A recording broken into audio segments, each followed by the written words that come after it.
case interviews are a key component of the recruiting process of large consulting firms such as MBB. For many candidates, preparing the cases is one of the most time-consuming and one of the most stressful parts of getting ready for the interview process. But do you know how a strong and stellar case interview performance actually looks like? Many people struggle with this, so today we're going to jointly look into a video that was published on the official channel of the consulting firm Bain & Company. Bain is, as you know, part of MBB. It's one of the large leading consulting firms, and they posted a model case interview, a mock case interview on their webpage, illustrating what they perceive to be a great performance. And the idea for this video actually came from YouTube, because I saw in my analytics statistics that this is a video that a large majority of you guys already watched. So I thought, then why don't we look into this together and I will give you my reaction. I will give you my perspective. So welcome to another coffee break here on my channel Firm Learning. My name is Heinrich. I'm a former McKinsey consultant, and on this channel I try to help you to become successful in the first years of your career. I'm happy to be in the office now. In the last weeks I spent several days now in the mountains doing a little vacation in the Alps. We had an amazing time, and I hope now you see what I did here, because I now use this little video to say thank you to my first members, to my first sponsors of this channel. So as some of you might have already noticed, there's a new button. If you go next to the subscribe button, there should be a new join button, and since a couple of days you can support me by becoming a member of this channel and thereby also gain some perks. So I very much appreciate that, and thanks again to the first people now already deciding to become a member. This is really helping me a lot, much appreciated. But now without further ado, let's jump into the video. So here we are. This is the video Mock Consulting Interview Consultant on the official Bain & Company Careers channel. It has over 500,000 views, so quite a big and successful video, and the like to dislike ratio is pretty great as well. So I'd say let's just check it out. Vanya? Hi. Hi, welcome to Bain. Thank you. I'm Emily. Nice to meet you. Nice to meet you too. Okay, follow me. Okay. So here you can directly see something. So he was apparently sitting there alone and then waiting for the interviewer. So while this might be the case for some of the firms, I've also seen many processes where then you would sit together in a room with other candidates and then one after the other, or also in parallel, you get interviewed. So it's not necessarily the case that you are sitting there alone. Often it's then a larger assessment day with other candidates present as well. Hey, so I propose that we just jump right into the case and get started. How does that feel? Yeah, let's do it. Okie dokie. So I'm going to keep my computer screen open, and there's a few pieces of data and some graphs that I might want to show you, but otherwise I'm ready when you are. Yeah, I'm ready. Great. Our client is Next Gen Tech, and they've created a wearable device called the Theo. And Theo is essentially a little computer on your wrist. It tracks activity, so it tells you your calories, your steps. It also can accept text messages. It's basically a fully connected device. Next Gen Tech wants Theo to make $1 billion over the next 2 years in the US. They brought us in because they have a bit of a problem. Theo has Wi-Fi built in, which is great, but that connectivity is only available currently when it has Wi-Fi. So they want to partner with a cellular carrier to provide that connectivity. And they've talked to Verizon and AT&T, the two biggest players in the US, and Verizon and AT&T are excited about the opportunity, but they have said that they will only work with Next Gen Tech and with Theo if they are the only two providers. So what Next Gen Tech asked us to come in and help them answer is, should they go with AT&T and Verizon and an exclusive relationship, or should they pursue a partnership with other carriers? Great, so let me summarize the case for you to make sure I got all the details. Yeah, so what she did is now she posted the case, and the way she did it is very typical. She gives you a description of a business problem, and usually what these interviewers do is that everybody comes up with his own personal case. So it's not the case that they have a library from which then they pull cases, but usually the consulting interviewers are asked based on their own consulting experience. So based on projects they actually did. Then of course sanitize the situation and then draft a case based on that. And therefore often when you then discuss these cases with the interviewers, you can assume that the interviewer has quite extensive knowledge on the topic and probably has already spent lots of days and nights thinking about the solutions to the things that are being discussed. And now of course what this guy is doing is here great as well, because he said, okay, let me summarize. So let's see what exactly he is summarizing.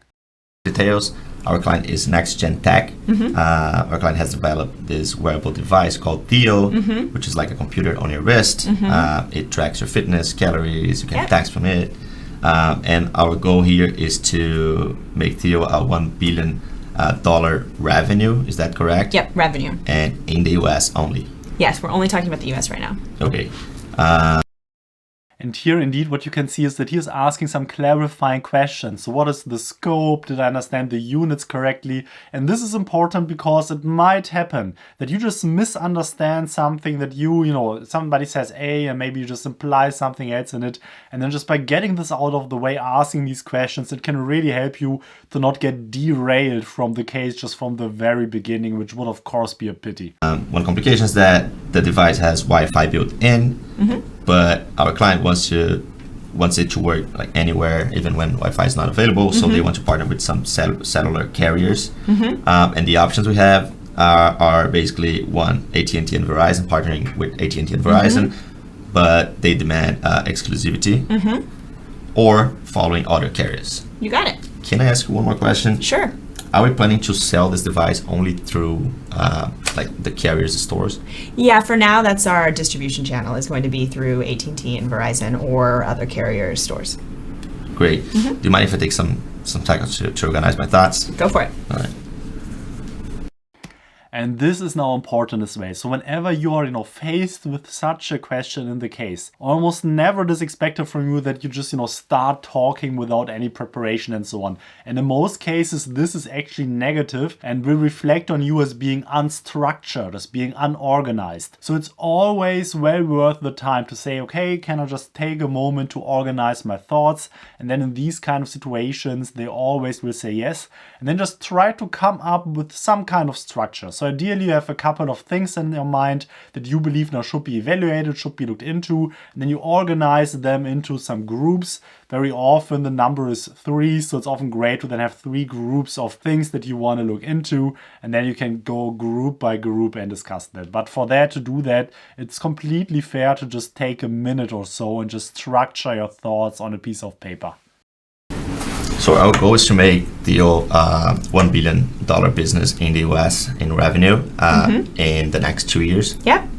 And the options, the question I have to answer is to whether go with AT&T and Verizon and sign an exclusivity contract or follow other carriers. You got it. To assess this problem, I would like to look to market size of the carriers, to the customer base, and the retail footprint of the options. Okay. So under market size, I would like to understand, since the carriers will be the only logistics, the footprint, the stores will be the only way of selling the product, I would like to understand the number of customers we currently have for AT&T, Verizon, and the other option.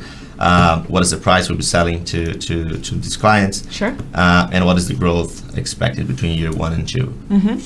Under customer base, I would like to understand the demographics of the customers, understand their price sensitivity, and to assess the likelihood of the customer base to purchase our product. Makes sense. And finally, I would like to look at the retail footprint and see what is the number of stores we currently have for the options and what is the sales force available. Okay, I like that. So let's pause here, and there are 2 things that are noteworthy about what he did here. So first, I hope you recognize that what this guy did is an example of top-down communication. Because now instead of directly going into the nitty-gritty details and looking into something, what he said is, okay, we need to look into 3 aspects. the market size, the customer base, and then the third one that he mentioned. So he introduces the overall structure, the key elements, and then he goes element by element and breaks it down into the key subcomponents of that. So this way of talking about it is almost always superior than just directly starting with the first and then kind of getting lost in the elements of the first without anybody really having understood the full framework. So this is an example of top-down communication. If you want to learn more about that, check out the video. I will link it somewhere above here. It's the video where I talked about top-down communication in detail. But there's a second thing to learn here as well. Because notice how he used his sheet of paper where he collected and organized his thoughts and used that as a basis for discussion. So this is always something that works really well, not only in interview situations, but also when you're really sitting together with clients, but you just do a basic sketch, a basic drawing, probably the 3 key elements he will have on the piece of paper, and then the bullets of the 2, 3, 4 most important subdimensions. And if you then show this to the interviewer and then guide him through the whole framework, all of this will become much more clear to the interviewer. It will be much more tangible. And this will for sure help you. Of course, understand that now at the current situation with video calls, of course, it might be more difficult. Where do you want to start? I would like to start by the market size, if that's fine with you. That works for me. So first of all, I would like to understand what is the price. With AT&T and Verizon, our expectation is that we'll sell the Theo for $400. Mm-hmm. And with other carriers, our expectation is that we would sell it for $500. Is there a reason for that? Good question. So part of what makes AT&T and Verizon good partners is that they would be willing to throw in a little bit of money to bring down the cost that customers would have to pay walking out the door with Theo. So AT&T and Verizon are essentially helping to subsidize that $400 cost. Makes sense. I would like to know the current number of customers we have. Okay. Why do you want to understand that? Because I want to assess like the total market, potential market, and calculate the penetration rate so we can see how feasible it is to get to 1 billion revenue for each of the options. Okay, so I have a little bit of data for you then. Let me share that with you. Okay, so I have the customer base for AT&T and Verizon and other carriers, which includes Sprint, T-Mobile, US Cellular, Cricket. It's pretty granular. So this is for the current customer base, right? Correct. Right now. Do we have the expected customer base next year? Why do you want to understand that? Because we want to, like, our goal is to get to 1 billion revenue in year 2. And I would like to calculate the penetration rate next year. So we do have some growth rates. We know the growth rate. So let's just briefly stop here. So what you see is that this is now the calculation part of the case. And indeed, almost every case will have both a qualitative component and a quantitative component. So the qualitative component is where you structure a problem, similar to what this guy did earlier. And now the quantitative component is where you actually need to do some calculations. So to be ready to do calculations with pen and paper, with no calculator, as this is what you're usually expected to do. So practice written division, written multiplication, and not only by rounding it, but really getting to the very exact number if this is necessary in some instances, because this is what will be sometimes expected from you in these case interviews. For both AT&T and Verizon as well as for other carriers is about 20%. I should give this back to you in case you need these numbers. Okay. So what I would do to calculate the penetration rates is, first of all, I would estimate the potential market by multiplying the number of customers and in year 2, which means I will calculate the number of customers with 20% growth rate. Okay. And divide 1 billion by this number, which is the penetration rate. Does it make sense to you? Yeah, I think so. Why don't you just start and then we can keep going. And again, notice what he did here. So before now starting with the calculations, he told the lady what his calculation method would be. So what exactly he is going to calculate. And this is important for 2 reasons. First, if you don't do this and in the end you just tell the person, interviewer, a number, then of course this number might be wrong for all kinds of reasons. But if the interviewer knows nothing else about what you're doing, then he just assumes that you just got it wrong, right? And then you will just lose on that part of the interview. But if you already from the very beginning start explaining the logic of what you're doing, then first by that you can already show in your interviewer that you're actually doing the right thing. And if then you mess up with some little math thing in the process, then maybe this will be something that he can actually help you with and just show you a little error that you maybe did. And here also the truth is that usually in these interviews, if you do a minor math error or something like that, this will not kick you out, right? But you need to enable the interviewer to help you, to help your logic, to help your calculations, to then really get you back on track again. Because if you don't do it, then this might really completely derail the case and then you're stuck and then you cannot proceed. So I have number of customers for option 1, which is AT&T and Verizon, and option 2, which are the other carriers. So the growth rate is 20%. We get to the number of customers in year 2, which is 24 million for AT&T and Verizon, and 36 million. Just added 20% to each of the. Okay, so you did 20. And here also just to pause, so just to calibrate yourself, what is expected from you? What types of calculations are expected from you? And indeed, usually you should always be fine to then in a written formal way do multiplications, do divisions if this is required.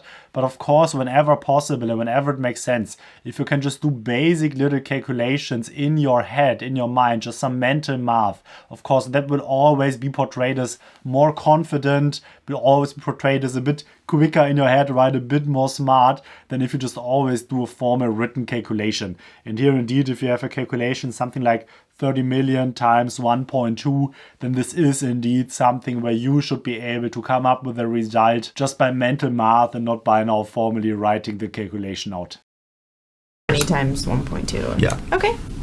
Now we have the price per device for each of the scenarios, and here we have $400 for AT&T Verizon and $500 for option 2.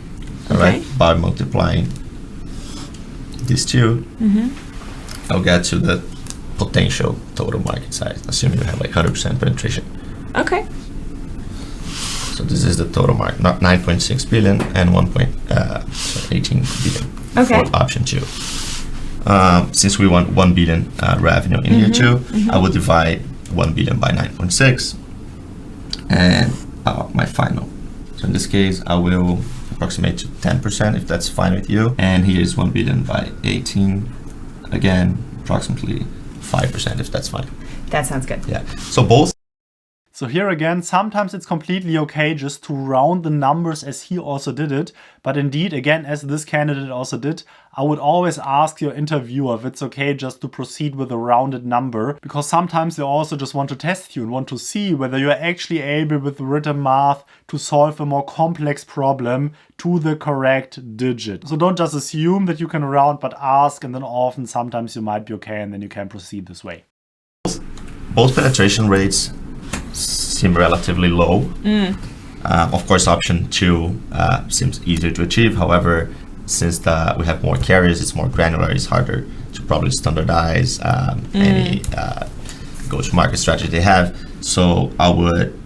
So in a vacuum, 5% seems better than 10% penetration, but because option 2 is the other carriers and that's really fragmented, that could be potentially really Exactly. difficult. Got it. Okay. So going back to my framework, the next step I would like to take is to look at the customer base and understand who our customers are, what they value when acquiring a product from their carriers. The way to do that would be probably to run a customer survey.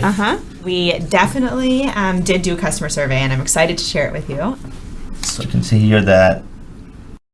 So now I just want to also share my observation that this somehow seems a little bit too staged, this whole interview, right? Because always whenever he is saying something, then just suddenly she exactly had the data prepared. So this seems a bit too staged. So in most interviews, this is not how you can really expect it to go, because very rarely the candidate will always give the exact pointers that then lead to the data that the interviewer has prepared. So more frequently than not, it will be also the interviewer who probably guides you a bit more through the different steps, and then will be able to also provide you then some data proactively whenever he feels like that, it's necessary now to move to the next step, and then he wants to share your perspective on that as well. This tells us what is the most important selection criteria for AT&T Verizon and the other carriers. So I'm assuming these numbers here are like the sample size, which means the number of customers interviewed in the survey. You're right. Yep. Great. For AT&T and Verizon, the two most important selection criteria are reliability of the network and customer service. So I'm assuming AT&T and Verizon provide a better network and a better customer service. On the other hand, the other carriers are very concerned about price. They're very price sensitive, which tells me that since our product is like a new product and we're looking for early adopters, early adopters are probably not very price sensitive. So it seems like AT&T Verizon customers have a better fit for our product. Okay, that makes sense to me. So here also very closely listen to what he said and what he did, right? And just first of all, I'd like you to notice that this is also a typical component of a case interview, namely that you are getting a chart, just some data on a chart that then you are supposed to look at. And here the main thing that is expected from you, and you need to recognize, is that they want you to look at the chart and to draw some conclusions from the things that you see. So first of all, look at it and try to ask yourself, what do I learn from this relative to the overall case question? And specifically, what you should not do is just describing what you see, right? So this is not about just talking about what the numbers are and what you're seeing, but in the end, the question is always, what is the implication? What is the famous so what? What is the so what that we get from the chart? What do we learn for our project, for the case that we want to answer? So make sure that in the end, always you're able then also to draw this implication, to draw this conclusion and present that as a finding. Do not just repeat what is seen there on the chart. So do you feel like you have enough information? Yeah. Since the distribution channels we're talking about are the carrier stores, I would like to understand, take a look at the retail footprint available, Sure, and see what is the number of stores each of the options have. How good is the sales force? Yeah. And do you have any data on that? I do, in fact. Here we go. Of course she has data on that. Come on, guys. So here we have the number of stores in the US and outside of the US. Focusing first on the US, I can see that AT&T and Verizon combined have 4,000 stores, and all the other carriers combined have only 3,000 stores. So we're talking about, for option one, AT&T and Verizon, we had 33% more stores. And outside of the US, that's not true. However, since our goal is, in the next 2 years at least, is to focus only in the US, I don't think it's a problem right now. Seems fair. Yes, so again, AT&T and Verizon seem a better fit for our product. Okay, so great. So we have a meeting with the CEO tomorrow, and she asked us to come in and let her know what we've learned so far, what our recommendation is based on what we've learned, any risks that we perceive, and if we have any next steps. Great. Do you mind if I take some seconds Go to get for my it. thoughts? So guys, I hope that you recognize now that this is the very same example that I talked about a couple of weeks ago in my video of top-down communication. So this is now really this practice example that you see all the time in consultant, namely a CEO or a partner walking into a room and asking you, okay, what is the status? What is going on? This is exactly now what the candidate here is supposed to prepare. And this is indeed a typical question in the end of a case interview that you are asked then to summarize your results, your findings to a senior guy who just happens to walk in. And here now this guy apparently still gets a couple of minutes or a couple of seconds to organize his thoughts. Often also in these interview situations, the interviewer will say, no, the guy is standing there right in front of you, right? You cannot take notes now. You need to answer right away just to put you in a bit of pressure and just see what your instincts are, how you're going to answer. And now this is the very moment where you need to show that you know what top-down communication is, that you got that right. So let's see what this guy is doing now. So my final recommendation would be to go with AT&T Verizon, option one. And the reason for that is that the penetration rates seem very reasonable for both options.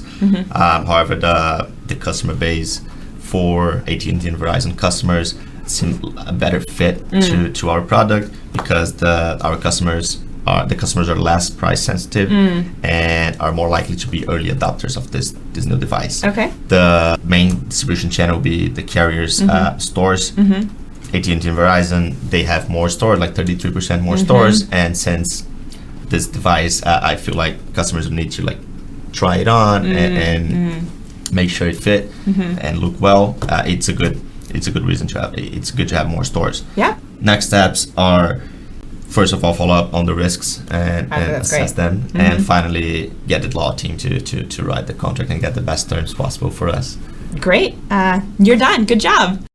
So here what indeed the guy did is to follow the top-down communication framework, right? So to start with the result and then tell the main reasons. Here I believe that the second part felt a bit too unstructured, a bit too random. I think what would have helped to make it even more punchy is to say, okay, this is our recommendation. And now to get to the recommendation, we looked into three things: market penetration, customer base, and And then for the market penetration, this is what we learned. For this is what we learned. For this is what we learned. And then I also liked how he in the end then ended with the next steps. Okay, what are now the next things that we want to look into now to further solidify this finding? So overall, this is the top-down communication framework. So check out this one video I did a couple of weeks ago on that to learn more about it. Thank you. So next steps on our side is that we will let you know if you make it through to the next round, and you should get a call from us. Thanks for being excited about Bain, and thanks for coming in and doing a case with me.